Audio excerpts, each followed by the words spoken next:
이 시간 하나님의 말씀은 창세기 9장 19절 말씀부터 보도록 하겠습니다. 창세기 9장 19절. 노아의 이 세 아들로조차 백성이 온 땅에 퍼지니라. 노아가 농업을 시작하여 포도나무를 심었더니 포도주를 마시고 취하여 그 장막 안에서 벌거벗은지라. 가나안의 아비함이 그 아비의 하체를 보고 밖으로 나가서 두 형제에게 고하매 셈과 야벳이 옷을 취하여 자기들의 어깨에 메고 뒷걸음쳐 들어가서 아비의 하체에 덮었으며 그들의 얼굴을 돌이키고 그 아비의 하체를 보지 아니하였더라. 아멘. 하나님의 진노, 심판, 인간들이 하나님 앞에서 패역하고 강포하고 또 하나님께서 가인의 후손들과 혼인하지 말라는, 피를 섞지 말라는, 혼혈하지 말라는 하나님의 시대적인 법을 어김으로 인해서 하나님께로부터 진노 심판이 임했습니다. 그래서 하나님께서 40주야를 끊임없이 물을 쏟아 부어서 이 지구의 가장 높은 산 봉우리까지 덮이게 하셨습니다. 그리고 150일, 5달 동안 이 지구가, 육지가 물에 잠겨있게 하신 그런 심판이 있었습니다. 그리고 이제 노아의 가족이 남은 가정, 노아 8식구 외에는 모든 인류가 물에다 쓸어버림을 당하여서 인류가 전멸할 뻔했지만은 새로운 시대, 새 땅의 인종의 시로 하나님은 하나님이 보시기에 의로운 노아의 가정을 남겨놓으셨습니다. 그래서 노아의 가정이 하나님의 진노 심판이 시작된 지 1년여 만에 방주에서 나와서 이제 신세상, 새로운 세상을 이제 개척하기 시작을 했습니다. 그래서 노아 할아버지가 농사를 했는데 포도 농사를 해서 이제 포도주를 담궈 가지고 너무나 기분이 좋으셨던가 잔뜩 마시고 취해서 이제 자기의 몸이 벌거벗은 줄도 모르고 그렇게 그냥 술 취해서 드러 누워있는 그 모습을 함, 여러분들 성경 나눠줘에 보면 이제 함은 작은 아들, 둘째 아들이라고 되어 있죠. 그 함이 그것을 이제 보았습니다. 그래서 자기 아버지의 그 수치를 가만히 그냥 혼자 보았으면은 아버지의 그 수치를 가리워 드려야 되는데 그것을 셈과 야벳에게 자기 형제들한테 그것을 고하였습니다. 그러니까 자기 아버지의 수치를 이제 드러내버린 것이죠. 그러나 23절 말씀대로 셈과 야벳은 옷을 취하여 자기들 어깨에 메고 뒷걸음쳐 들어가서, 그러니까 이 셈과 야벳은 얼마나 그 아버지를 존중했던 아들들인 것을 알 수 있습니다. 그 아버지의 벌거벗은 몸을 전혀 보지 않으려고 옷을 얼마나, 그러고 모든 행동이 아주 신중하고 조심하는 이런 모습으로 그 옷을 어깨에 메어가지고 그것도 뒷걸음쳐 들어가서 아버지의 그 벌거벗은 몸에 덮어드렸습니다. 그 하체. 그들의 얼굴을 돌이키고 그 아비의 하체를 보지 아니하였더라. 그러니까 이 셈과 야벳은 얼마나 그 자기 아버지를 존중하는 그런 모습이 보여졌습니다. 그런데 24절에 노아가 술이 깨어 그 작은 아들이 자기에게 행한 일을 알고, 이제 술이 깨서 자기가 벌거벗고 있는데 그 위에 자기 알몸 위에 옷이 덮여져 있는 것을 보고 이게 웬일이냐. 그래 여차여차해서 이제 이런 일이 있었다는 것을 알게 되겠죠. 그러니까 그때 이제 노아 할아버지, 그 노아의 입을 통해서 예언이 이제 나오기 시작을 했습니다. 이것은 노아의 그런 일이 되어진 것을 계기로 해서 그 세 아들, 이 인류의 3대 인종의 조상이 되는 사람들이죠. 셈과 함과 야벳, 이 세 아들을 통해서 인류가 이제 번성했으니까 인류의 세 그런 인종의 조상이 되는데, 인류의 세 인종의 그 조상들에게 노아 할아버지 입을 통해서 하나님의 신, 그래서 성령께서 이제 이후에 되어질 일, 인류의 그 3대 인종이 훗날 어떻게 되어질 것인가에 대해서 예언을 하게 하신 말씀이 바로 여기 창세기 9장 25절 이후의 말씀입니다. 그래서 이에 가로되 가나안은 저주를 받아 그 형제의 종들의 종이 되기를 원하노라. 이 가나안이 누구냐면은 함의 아들이요. 여러분들 창세기 10장 6절에 보면은 함의 아들, 네 아들의 이름이 나옵니다. 창세기 10장 6절에서. 함의 아들은 첫째 구수. 이제 구수가 아프리카의 그 나라로서 때로는 구수라고 되었고, 뭐 요즘은 이제 에티오피아라고도 하는데, 그 아프리카에 자리 잡고 있었던 그 구수, 함의 아들 구수. 그 다음에 미스라임. 미스라임은 이제 우리가 성경에 기록된 큰 그런 나라 중에서 애굽, 지금 여기 에집트, 아프리카 북부에 자리 잡은 그 애굽을 이제 가리켜서, 그때 실제로 사람들이, 가나안 사람들이나 히브리 사람들이 미스라임이라고 애굽을 가리켜서 그렇게 지칭을 했습니다. 그리고 또 붓, 아프리카 북부에 이제 자리 잡았던, 그리고 가나안은 이제 그 가나안 지대, 뭐 요즘 현대 이제 팔레스타인 지경이라고 하는 바로 그곳에 자리 잡고 있었던 그 가나안 7족속. 그러니까 이 함의 자식들은 구수와 미스라임과 붓과 가나안이요 그랬습니다. 그러면 이 함은 어떤 인종의 조상이었는가를 이제 시편 105편 23절 말씀에서 보면은 우리가 이제 알 수 있습니다. 이에 이스라엘이 애굽에 들어가며, 시편 105편에 이제 이미 되어진 일을 시편 형식으로 이렇게 이제 기록을 한 말씀인데, 지난날 과거의 그 역사를 다시 이제 회상하면서 이제 읊는 그런 시가 시편 105편입니다. 그런데 이스라엘, 야곱이, 우리가 지난주에 야곱과 에서에 대해서 말씀을 드렸잖아요. 그 야곱의 새 이름이 이스라엘입니다. 그 이스라엘이 기근을 만나서 11번째 아들 요셉의 국무총리 된 요셉의 초청을 받아서 애굽으로 들어가는 광경이 여기 이렇게 기록이 된 거예요. 이스라엘이 애굽에 들어가며. 그런데 그 애굽을 다른 표현으로 어떻게 이제 표현을 했냐면, 야곱이 함 땅에 객이 되었도다. 그러니까 애굽이라는 그 나라가 결국은 함의 땅이라는 거예요. 함의 후손. 함의 후손이 자리 잡고 사는 그런 지역. 함의 후손이. 그러니까 아프리카를 이제 가리키는 거죠. 애굽이, 이스라엘이 애굽에 들어갔다고 했는데 그 애굽이 함 땅이라는 거예요. 그러니까 함의 후손들이 자리 잡고 사는 그런 지역이 바로 아프리카. 그러니까 함의 후손들은 결국은 흑인종이 되어서 결국은 이제 온 세상에 번성이 된 것을 알 수 있습니다. 아프리카나 또는 중동 일부 이런 지역에 이렇게 함의 후손들이 이렇게 자리 잡고 살게 될 것을 이렇게 노아를 통해서 예언케 하신 거예요. 그래서 여기 25절 말씀에 가나안은 저주를 받아 그 형제의 종들의 종이 되기를 원하노라. 가나안이 이제 저주를 받는다는 거예요. 원래 이제 허물은 자기 아비 함에게 있는데 그 함은 이제 그런 아비에 대해서 그런 불순한 그런 행동으로 이제 범죄하게 된 것이죠. 그런데 그 후손들에게 그 화가 이제 미치게 된 거죠.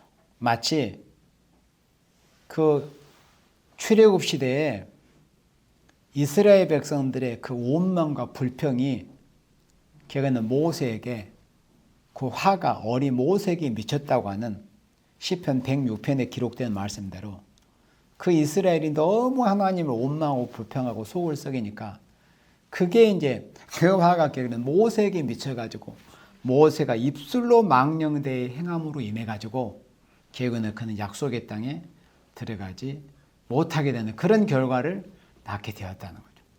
그래 여기서도 그 허물은 함에게 있었는데 그 자식들이 이렇게 이제 저주받게 되는 이런 모습이 보여지는 거예요.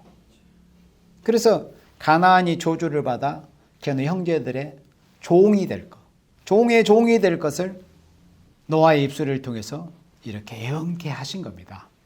그래서 아프리카에 자리 잡고 또 중동 일부에 자리 잡고 또 팔레스타인 지경 7족속으로 자리 잡고 그래서 한때는 우리가 성경에서 보면은 요한계시록 17장에 7머리가 나와요.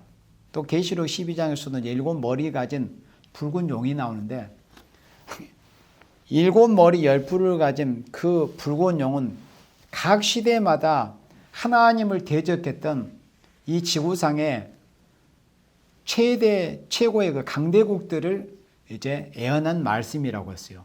그렇다면 그 7머리의 첫 번째 머리에 해당되는 나라가 애굽입니다. 미스라임. 그리고 실제로 야곱이 이제 소천했을 때 그 아들 요셉이 아버지의 장들을 얼마나 성대하게 치렀습니까? 70여일 동안. 그리고 이제 그 자기의 고향, 자기 야곱의 유언대로 그 할아버지가 값을 주고 산 그 땅에 그 굴에 이제 장사하기 위해서 이제 가나안 지경으로 올라가서 그 가나안 지경에서도 7일 동안 고구라는 그런 모습이 창세기 50장에 기록이 되어 있어요. 창세기 50장 11절 말씀에 보면은 창세기 50장 11절에 거기에 이제 가나안 사람들이 그런 모습을 보고 애굽 사람들이 큰 애통을 한다. 그래서 아벨 미스라임이라 이렇게 이제 그 땅 이름을 이제 지칭을 하게 됩니다. 명명을 하게 되는 거예요. 아벨 미스라임. 애굽 사람들이 큰 애통이다.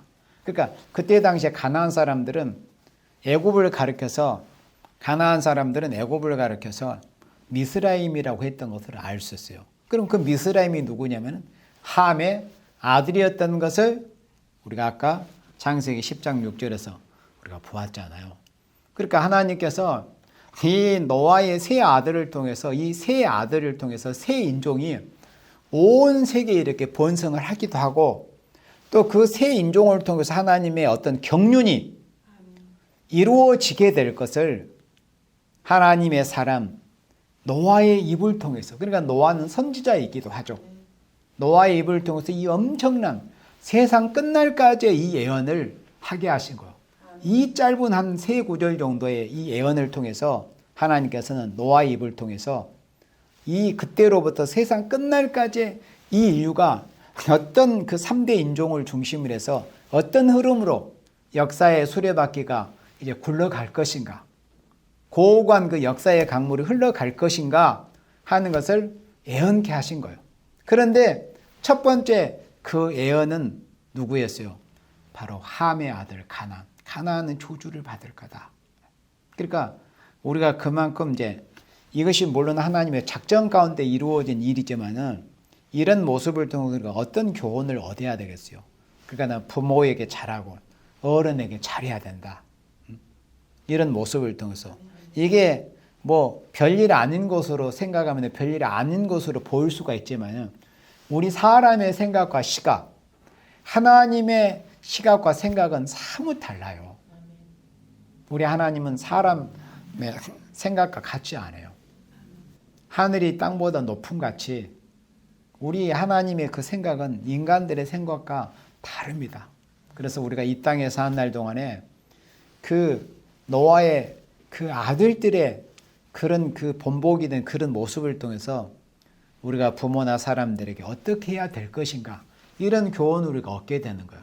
우리가 지극히 작은 그 언행 하나가 나중에 훗날 많은 그런 사람들에게 영향을 끼칠 수도 있음을 우리는 두렵게 알아야 된다. 그래서 가나안이 이렇게 저주를 받았어요. 그리고 이제 일곱 머리 열 뿔에서 그때 당시에 최고의 강대국이라고 할 수 있던 그런 애굽, 일곱 머리의 그 붉은 용의 일곱 머리의 첫 번째 머리에 해당이 되는 애굽이 결국에는 두 번째 머리에 해당이 되는, 인류 역사에서 두 번째 머리에 해당이 되는 아수리에게 이제 짓밟힙니다. 그리고 세 번째 머리에 해당이 되는 바벨론에게 또 짓밟혀요. 그리고 네 번째 머리가 되는 메데파샤, 페르시아에게 또 짓밟혀요. 또 다섯 번째 머리가 되는 헬라에게 또 짓밟힙니다. 그리고 이제 그 거대한 헬라 제국이 사분국이 될 때 그 분국 중에 하나가 또 애굽이 되는 거예요. 그리고 여섯 번째 머리에 해당이 되는 로마에게 또 짓밟혀요. 그리고 세상 끝날까지 다니엘 11장에서 보니까 북방 세력이 개우는 남방 영화로운 팔레스타인을 지나서 아프리카까지 진경해서 다 그들을 종으로 삼는 그런 짓밟는 역사가 예언이 다니엘 11장 말미에 기록이 됐어요. 그러니까 애굽은 정말 사람들이 하는 속된 말로 동네 북처럼 첫 번째 가장 강력한 제국으로 들어서긴 했지만은 그 두 번째부터 일곱 번째 해당이 되는 그 강력한 세상의 그 강대국들에게 한 번도 빠짐없이 애굽에는 한 번도 죄가 되지 않고 나머지 그 여섯 강대국에게 세상 끝날까지 이렇게 짓밟히다가 이사야 18장 말씀대로 아무런 그런 영화로운 꽃을 피워보지 못하고 이 함의 후손은 흑인 종들은 이 세상 끝날까지 그들의 그 역사가 그렇게 흘러가다가 결국에는 종말을 맞이하게 될 것을 노아 할아버지를 통해서 이렇게 예언케 하신 거예요. 그 다음에 우리 본문 창세기 9장 26절 볼까요? 창세기 9장 26절에 또 가로되 셈의 하나님 여호와를 찬송하리로다. 가나안은 셈의 종이 되고 여기서도 또다시 반복이 돼요. 25절에서 가나안은 저주를 받아 그 형제의 종들의 종이 되기를 원한다고 했었죠. 그런데 26장에서 보니까 가나안은 셈의 종이 됩니다. 그런데 이 3대 이 인종, 그러니까 노아의 세 아들 중에서 오직 셈만이 그 영화로운 그런 종족으로서 셈의 하나님 여호와를 찬송하리로다. 물론 이제 야벳이 창대케 되는 그런 과정이 있기는 하지만은 오직 유일하게 셈의 하나님 여호와를 찬송하리로다. 하나님은 함의 하나님도 아니고 야벳의 하나님도 아니고 물론 그들의 하나님 불쌍히 여기시고 그들을 구원하시는 역사가 있는데 특별히 이런 표현으로 예언이 된 것은 하나님은 그 3대 인종 중에서 특별히 셈의 인종, 셈의 후손 인종을 통해서 하나님의 어떤 구속사를 이루어 가신다는 것을 말씀을 한 거예요. 셈의 하나님 여호와를 찬송하리로다. 가나안은 이제 셈의 종이 되는 거예요. 그래서 실제로 창세기 11장의 족보를 이렇게 읽어보면은 창세기 11장의 족보가 쭉 나와요. 창세 때부터. 그래가지고 아브라함까지 이제 그 족보가 이어지는데 셈으로부터 셈의 아들을 이제 일대로 해가지고 이 대수를 세어보면은 딱 10대 만에 10대째 되는 사람이 아브라함이에요. 그 아브라함을 하나님께서 처음에 갈대아 우르에 있을 때 부르셨습니다. 그래서 그 우리 믿음의 조상, 우리 기독교인의 믿음의 조상 아브라함 아닙니까?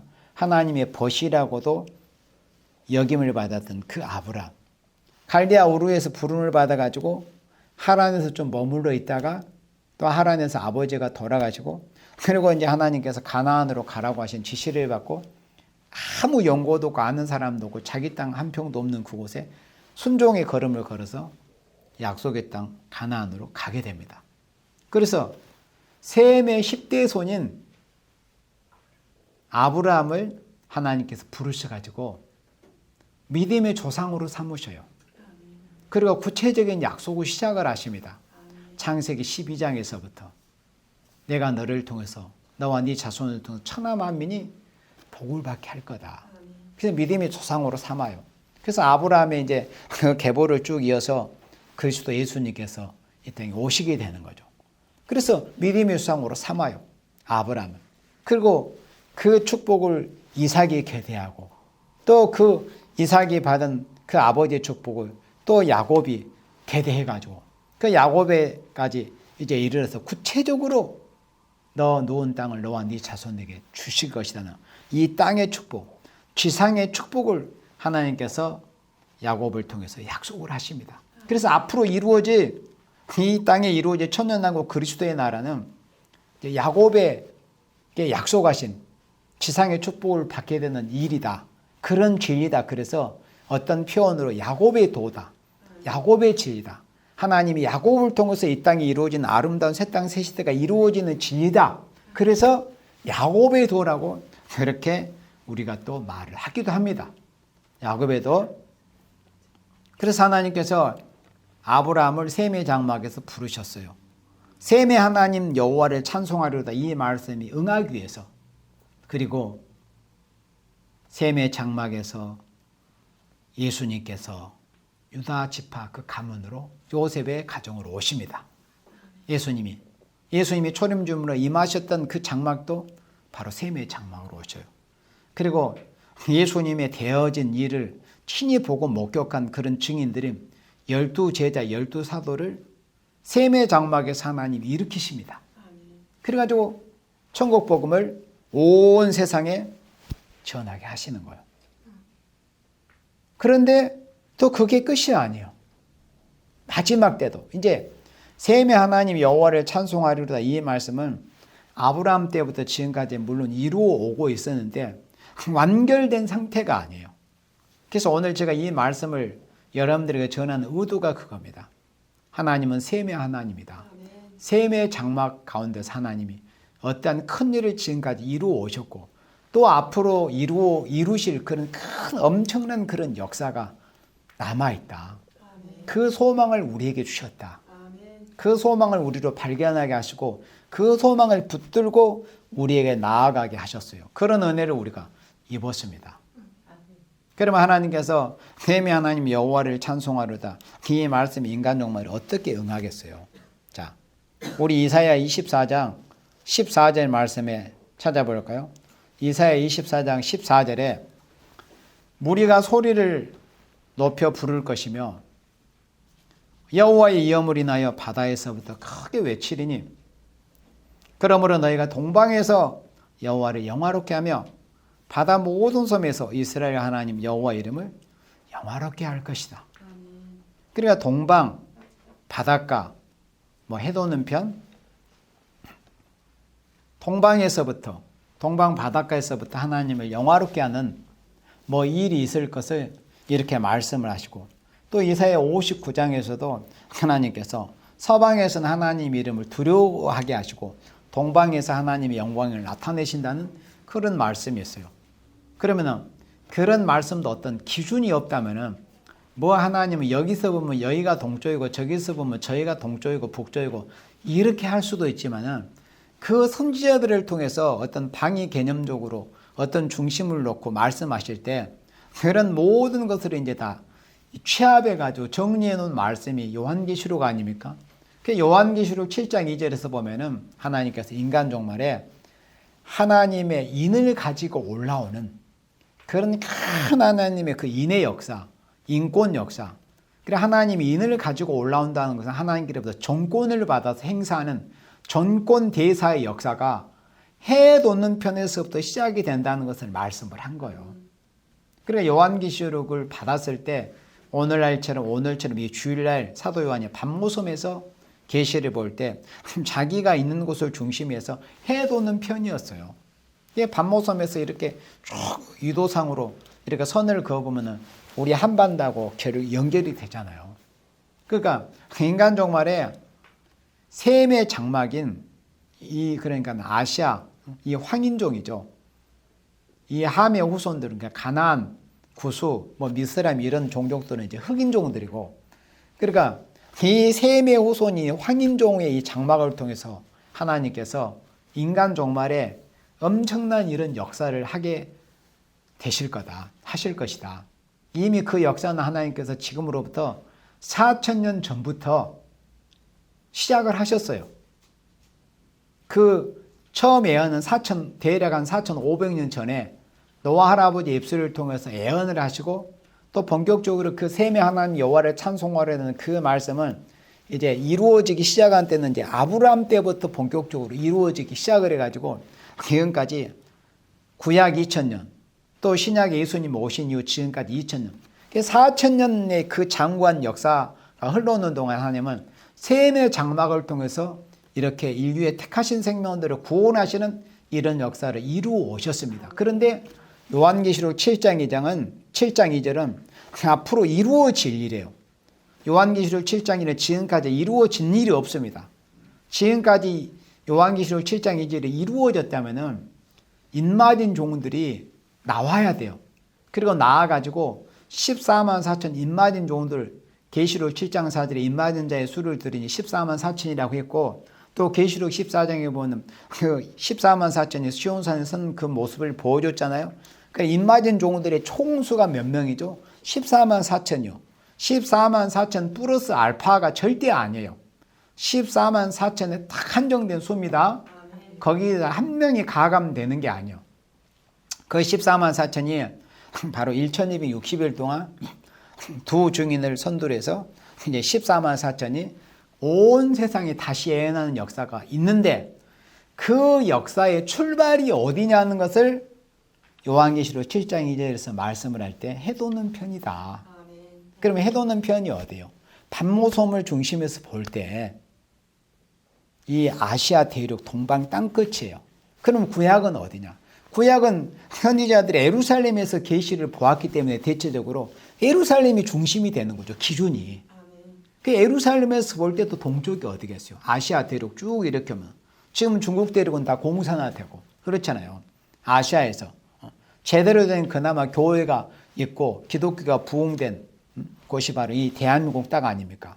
그러니까 이미 셈의 장막, 인간 종말이 동방 땅끝 바다가 이 대한민국에서 개교는 하나님이 이미 역사가 시작이 돼서 노아 할아버지를 통해서 예언한 그 말씀, 셈의 하나님 여호와를 찬송하려는 그 말씀이 이루어지게 된다는 겁니다. 아멘. 자, 그 다음에 다시 우리 본문으로 돌아와서 창세기 9장 27절 말씀을 봅니다. 창세기 9장 27절에 하나님이 야벳을 창대케 하사, 자 이제 마지막 세 번째 아들 야벳을 창대케 하사 셈의 장막에 거하게 하시고, 그리고 야벳을 창대케 하셔요. 그러면 이 야벳을 창대케 하신다는 말씀은 지금까지 인류 역사에서 이루어진 일이 돼버렸어요. 그런데 마지막 이 말씀, 셈의 장막에 거하게 하시고, 이 말씀은 아직까지 이루어지지 않고 있는 말씀이에요. 야벳을 창대케 하신다는, 여기까지는 지금까지 인류 역사에서 이루어져 왔어요. 그런데 셈의 장막에 거하게 하시고는 이 말씀은 아직까지 안 이루어진 말씀입니다. 이 말씀이 무슨 말씀이냐? 하나님은 야벳을 창대케 하사 셈의 장막에 거하게 하시는데, 이 야벳이 먼저 세 아들, 그러니까 세 인종 중에서 가장 창대한 그런 인종이 된다는 거예요. 가장 창대한 인종. 그러니까 오늘날 인류 역사에 있어서 지금까지 가장 이 기술, 과학, 문화적으로 가장 이 흥하게 된 이 창대한 그 인종이 어떤 인종이었어? 우리가 뭐 그거는 두말할 나위도 없잖아요. 이제 백인들을 가리키는 거. 백인들. 그러니까 이 야벳의 후손들이 창세기 성경을 읽어보면 이렇게 흩어져 나가는 그런 지역들이 결국에는 이제 유럽 쪽으로 결국에는 이제 번성이 나가는 이런 모습이 성경에서 보여집니다. 그래서 이 야벳의 후손들이 결국은 처음에 창대하게 되는데, 우리가 성경에서 이제 어떤 근거를 찾을 수 있냐면은 사도행전 16장에서 이런 기록이 나와요. 그러니까 사도 바울과 그 복음 전도자 일행이 아시아 지역에서, 그래 지금의 터키 지역이죠. 아시아 지역에서 복음을 열심히 그렇게 전하고 하셨는데, 하루는 성령께서 아시아에서 복음 전하는 것을 중단하라는 그런 명이 이제 떨어집니다. 그리고 예수님께서도 예수님의 영이 나타나서 임재하셔가지고 바울에게 아시아에서 복음 전하는 것을 중지해라. 자, 우리 요한 사도행전 16장 6절을 같이 볼까요? 사도행전 16장 6절에 성령이 아시아에서 말씀을 전하지 못하게 하시거늘. 그러니까 우리가 여기까지만 읽으면 이해가 잘 안 돼. 아니 왜 성령께서 복음을 전하게 못하게 하시지? 그러나 하나님의 온대한 경륜을 이루시기 위해서 이렇게 하신 거예요. 거슬러 올라가서 결국은 야곱의 그 예언이 성취되기 위해서 어떤 예언? 야벳을 창대케 하신다는 그 말씀을 성취하게 하시기 위해서 성령이 아시아에서 말씀을 전하지 못하게 하시거늘 부르기아와 갈라디아 땅으로 다녀가 무시아 앞에 이르러 비두니아로 가고자 했으되 예수의 영이 허락지 아니하시느니라. 예수님의 영이 허락지를 않는 거예요. 왜 여기서 아시아에서 복음을 전하는 것을 중단하라고 하는데 너희들은 계속 여기만 지금 뱅뱅 돌고 있냐. 허락지 아니하셔서 이제 무시아를 지나 이제 드로아로 내려갔어요. 아시아에서 복음 전하는 것을 중단하려고. 그런데 9절에 밤의 환상이 바울에게 보이니 마게도냐 사람 하나. 그러니까 마게도냐 이제 유럽 지경 아닙니까? 아시아 이제 터키에서 바다를 건너가지고 이제 가면은 유럽의 이제 첫 지경 그 마게도냐 이제 지경이 나옵니다. 그리고 유럽의 또 첫 성인 또 빌립보가 나오고 그래서 그 마게도냐 사람 하나가 서서 그에게 청하여 가로되 마게도냐로 건너와서 우리를 도우라 하거나 이런 환상을 이제 주님께서 보여주시는 거예요. 그래서 그 환상의 의미를 이제 깨닫고 바울이 이 환상을 본 후에 우리가 곧 마게도냐로 떠나기를 힘쓰니 얘는 하나님이 저 사람들이 누구일까요? 마게도냐를 이제 마게도냐 사람 이제 표본으로 보여주는데 결국은 야벳의 장막의 사람들을 가리킨 거예요. 야벳의 그 종족을 대표해 가지고 이제 마게도냐 사람 하나를 이렇게 환상되게 보여주신 겁니다. 아시아에서만 복음 전하는 일을 계속 하려고 하지 말고 그 전에도 물론 이제 어떤 개인적으로 그리스도인들이 이미 다 로마나 이런 쪽으로 가 있었지만은 그러나 이제 본격적으로 공식적으로 하나님께서 바울과 복음 전도단 일행을 이제 유럽으로 보내신 거예요. 자, 그래서 바울이 이 환상을 본 후에 우리가 곧 마게도냐를 떠나기를 힘쓰니 얘는 하나님이 저 사람들 마게도냐 사람들 야벳 장막의 사람들에게 복음을 전하라고 우리를 부르신 줄로 인정함이라라. 바울은 그 환상을 보고 즉시 주님의 뜻을 깨달았습니다. 그래서 즉시 이제 마게도냐 지경 그 야벳의 장막을 향해서 결국에는 배를 타고 갑니다.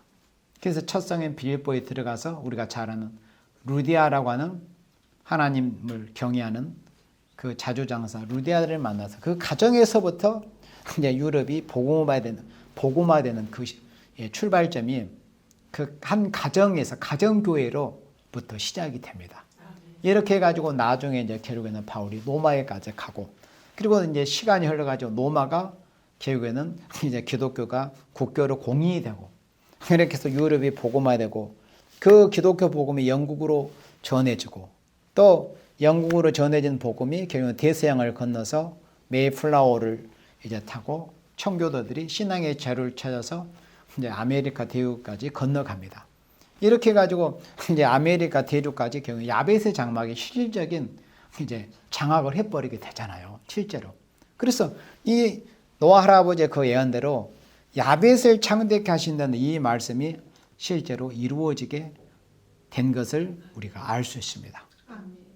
그런데 요한계시록 우리가 7장을 보면은 네 천사가 바람집을 잡고 있는 모습이 보여지는데 그 네 천사는 세상의 4대 강대국을 네 천사를 모델로 해서 표본적으로 보여준 계시예요. 그럼 그 4대 강대국들이 보여지는데 그 4대 강대국은 네 천사를 향해서 꼼짝하지 마!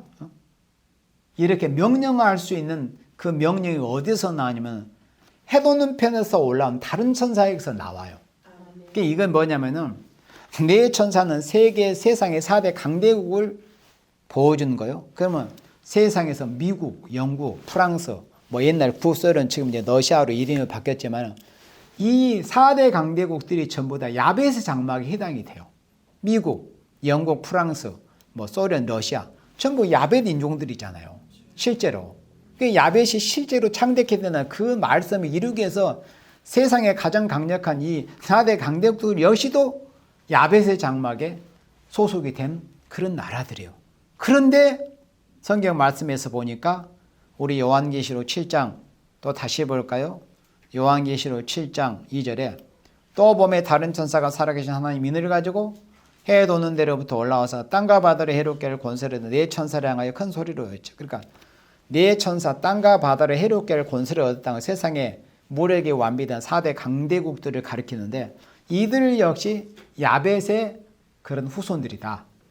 야벳의 장막에 소속이 된 그런 나라들인데 3절에서 가로되 우리가 우리 하나님의 종들이 임하 인치기까지. 그러면 여기서 우리가라는 것은 누구냐면은 7장 2절에서 다른 천사가 이렇게 네 천사를 향해서 큰 소리로 외치는 거예요. 다른 천사. 그럼 다른 천사가 어디에서 올라왔어요? 해 도는 편에서부터 올라왔잖아요. 그 해 도는 편에서 올라왔다는 이런 영적 의미는 동방 땅끝에서부터 이 세상에 큰 힘을 가진 그 네 나라를 이렇게 눌러버릴 수 있는 영권으로 눌러놓고 1260일을 택한 백성들을 살려내는 백성과 나라 방과 임금에게 다시 예언하는 이런 복음 활동을 할 수 있는 기간 동안에 이들이 전쟁을 일으키지 못하도록 눌러버리는 그런 영권이 바로 해돋는 편에서 시작이 된 다른 천사의 역사를 통해서 이제 보여지게 된다는 거예요. 나타나게 된다. 그래서 이 다른 천사가 이제 네 천사의 그 세상을 해야 할 그런 권세를 가진 이런 자들을 눌러놓고 그리고 1260일 동안 복음을 전해요. 마지막 복음이죠. 구약시대 2000 수백 년 전에 선지자들이 예언했던 그 예언을 다시 이제 예언을 하는 거예요. 며칠 동안? 1260일 동안 중단 없이 3년 반 동안 예언을 해가지고 그 예언을 하는 날 동안 이제 전 3년 반기에 들어가서 예언을 하면은 그때 그 결과물이 이제 어떻게 보여지느냐? 바로 이사야 60장에서 열방의 재물. 뭐 열방의 재물이란 것이 뭐 딱히 뭐 야벳의 장막에서만 오는 것도 아니에요. 뭐 동방에서도 오고 어디 전 세계에서 와요. 실제로 이사야 60장을 보면. 그러나 이제 그 한편이 바로 야벳의 장막에서 이제 다시스의 배들이 이제 들어오는 모습이 보여진단 말이죠. 그러니까는 이제 그런 모습. 그리고 또 학계 2장에서도 보면은 만국의 보배가 이제 하나님의 거룩한 성전으로 초대교회 성전으로 들어오는 모습이 보여진 거예요. 이 모든 역사가 셈의 장막에서 시작이 된 다시 예언의 역사를 통해서 있게 된 그런 결과물입니다. 그럼으로써 하나님께서 노아를 통해서 예언케 하신 셈의 하나님 여호와를 찬송하리로라는 그 말씀이 인간 종말에까지 이렇게 이루어지게 된다. 그러면 야벳이 처음에는 창대하기는 하지만 결국 마지막에는 어떻게 된다고 했어요? 셈의 장막에 깃들이게 된다 그랬잖아요. 셈의 장막에 거하게 된다. 그러니까 지금은 이제 어떤 세계에 정치, 경제적으로 또 문화적으로 실제로 야벳이 힘을 발휘하고 세상을 이제 어떤 지배하는 그런 입장이 있었던 게 인류 역사였어요. 실제로. 예언의 말씀이 이루기 위해서. 그러나 마지막 끄트머리, 마지막 말미에 가서는 결국에는 셈의 장막에 굴복할 수밖에 없다. 이제 모든 세상의 세력이에요. 이 동방 땅끝 해돋는 편에서부터 하나님의 택한 백성을 살리는 택민 보호 역사가 이제 강권적으로 이제 그렇게 역사가 진행이 될 때 살고 싶은 생명들은 이 해돋는 편에서도 시작이 된 하나님의 인의 역사에 다 머리 숙이고 굴복하고 들어와야 돼요. 그렇게 해서 노아 할아버지를 통해서 그 예언된 야벳이 교는 셈의 장막에 깃들이게 되게 된다는 그런 예언된 말씀이 이루어지게 된다 하는 말씀입니다. 그러므로 우리는 요한계시록 7장 2절에서 또 봄에 다른 천사가 살아계신 하나님 인을 가지고 해 도는 데로부터 올라와서 땅과 바다를 해롭게 할 권세를 얻은 네 천사를 향하여 큰 소리로 외치는 이런 역사가 앞으로 남아있다고 그랬어요. 이것은 노아 할아버지를 통해서 예언된 셈의 하나님 여호와를 찬송하리로다. 그 말씀에 마침표를 찍는 그런 역사고, 또 야벳이 처음에는 창대하긴 했지만은 걔는 끝에 이르러서는 셈의 장막, 그 큰형님의 그 장막 결국은 깃들이게 될 것을, 거하게 될 것을 예언한 그 말씀이 성취되는 이 역사가 요한계시록 7장 2절에서부터 보여줬어요. 그 역사에 우리는 소망을 가지고 우리가 앞으로 이제 이 나라나 세상이 갈수록 어려워지면 어려워졌지 결코 좋아지지는 않을 겁니다. 그렇지만은 우리는 말씀의 소망을 가지고 이 나라가 갈수록 더 망가지고 어려워질지라도 설령, 그러나 이 동방 땅끝 해돋는 편에 이 셈의 장막에 사는 우리들은 이 말씀을 통해서 보니까 이런 소망이 있구나. 그래서 하나님께서 요한계시록 1장 4절에서 사도 요한에게 아시아 7교회에게 이 예언의 말씀을 기록해서 전하라고 하신 거예요. 아시아 7교회. 왜? 셈의 장막에서부터 인간 종말에 세계 인류 택한 백성을 살려내고 이 땅에 지상의 축복이 이루어지는 그리스도의 왕국이 이루어지는 왕국 건설의 역사가 셈의 장막에 있는 교회로부터 시작이 될 것이기 때문에 아시아 7교회에게 편지를 하라고 하셨다고 그랬어요. 그 역사에 우리가 쓰임을 받기 위해서 우리는 자나깨나 말씀에서 소망을 가지고 준비해서 이 마지막 역사 1260일 백성과 나라 방과 임금에게 다시 예언하는 그 역사에 쓰임받는 여러분들이 되시기를 주님의 이름으로 축원합니다. 아멘.